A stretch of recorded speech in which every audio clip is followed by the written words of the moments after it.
So ngayon naman ay magtimpla ta og kape. So kakaiba niya itong kape ronday. Kaya napalit ko ni siya sa Japan Homes. See? Metyu. So ang kakaiba nito is rock salt coffee, Himalayas. So from Malaysia, Himalayas. Uy, 4 na piraso lang yung laman. So tikman na natin kasi curious ako kasi nga 'di ba rock salt Himalayas. Lo. Coffee ba talaga to? Rock salt Himalayas. Pero hindi pa nga niya coffee so sorry. Ba ko gunting? So wala tay gunting. Ito na to. Tara siya. Damay ra kong tubig gibutang. Parat ka ni siya or tamis? Lasa doon ako. Kape pa rin naman.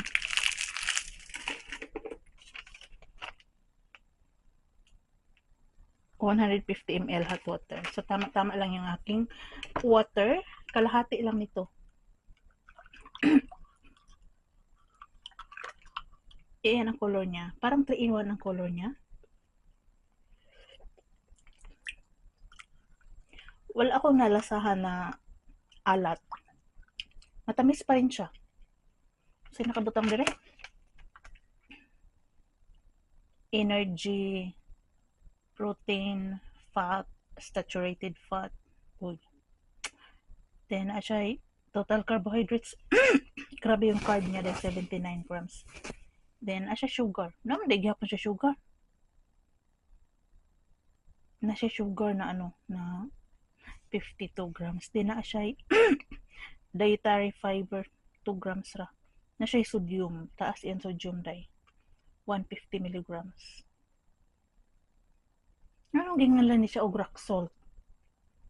Rock salt Himalayas coffee. Di ko siya gets. Wala siyang, di ba pag rock salt, syempre expected maalat, no? Day gatas, I mean, 3-in-1 gyapon siya.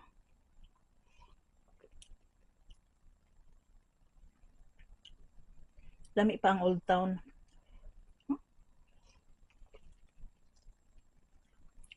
Wala man ko nalasahan nga salt. Rock salt coffee Himalayas. Tomorrow is Sunday.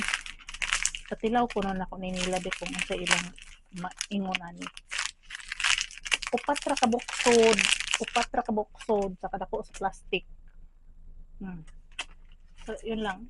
Mura akong nagtimplag 3-in-1.